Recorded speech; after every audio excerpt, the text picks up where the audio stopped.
what Jesus really said when he gave thanks.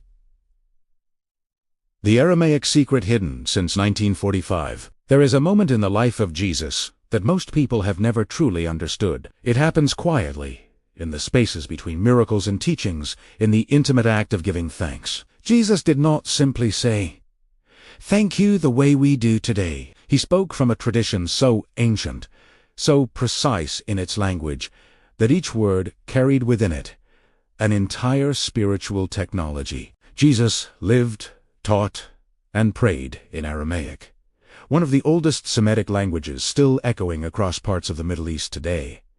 This was not Latin, the language of empire. This was not Greek, the language of philosophy and commerce. This was the tongue of his people, the language of his mother, the words he whispered in the desert during 40 days of silence. When he gave thanks before breaking bread, when he lifted his eyes to the sky before a healing, when he wept openly at the tomb of Lazarus, he did so in Aramaic. And Aramaic was not a language of abstraction. Every word had texture, weight, and physical meaning. When a speaker of Aramaic chose a word for gratitude or blessing, they were not simply expressing an emotion. They were performing an act. They were aligning the body, the voice, and the spirit into a single movement of intention. Two words stood at the center of how Jesus gave thanks. The first was Yadah. The second was Barak. They were not interchangeable.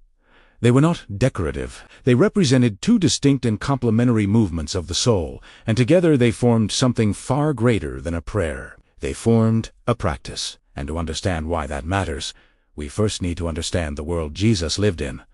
A world where words were understood to carry frequency, force, and consequence. Every time Jesus spoke these words, he was not departing from his tradition. He was fulfilling it with a precision that those who translated his teachings into other languages could not fully preserve.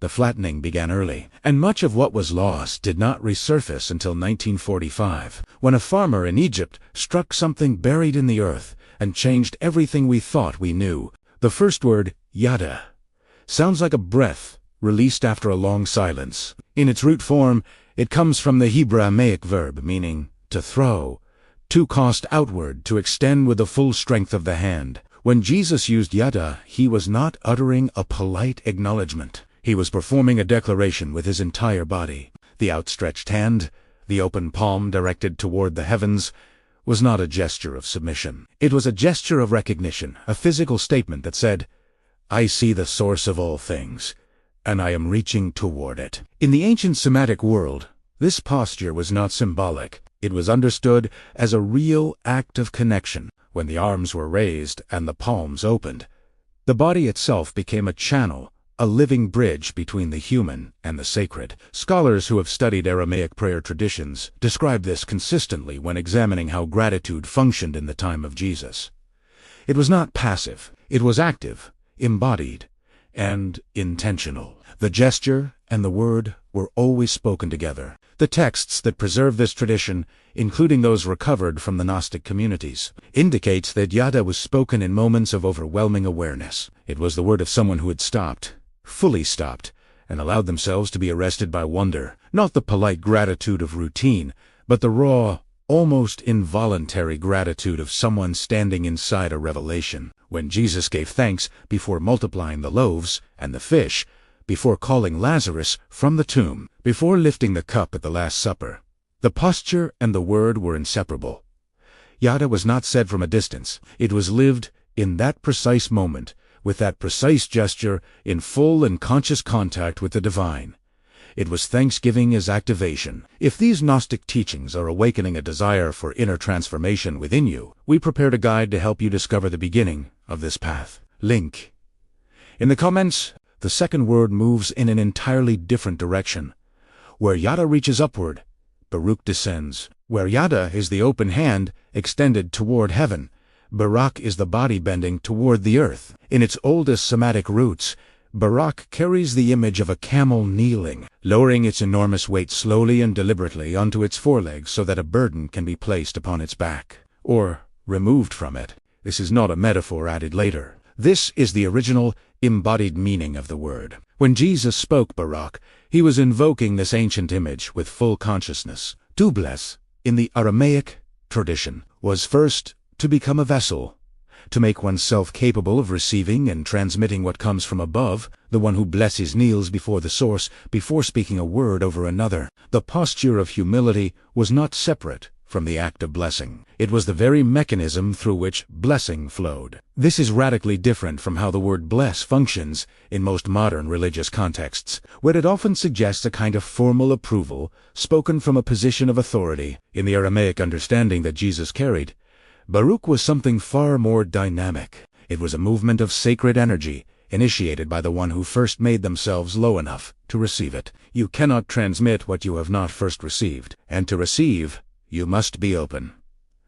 The kneeling was not performance, it was engineering. The Gnostic communities understood this deeply, which is why they preserved the teaching with such care, even at the cost of persecution. When Jesus blessed the children, when he blessed the bread, when he spoke blessing over his disciples at the moment of his departure, he was not offering a warm sentiment. He was performing a precise spiritual act, rooted in thousands of years of Semitic understanding of how sacred energy moves between the divine, the human, and the world. Barak was the technology of transmission, and Jesus wielded it with deliberate and complete awareness. For centuries, much of what we now understand about these teachings was effectively unavailable to ordinary people. The institutional church had drawn firm lines around what was considered acceptable doctrine. The Gnostic tradition, with its emphasis on direct inner experience, personal transformation, and the living language of sacred practice, fell well outside those lines.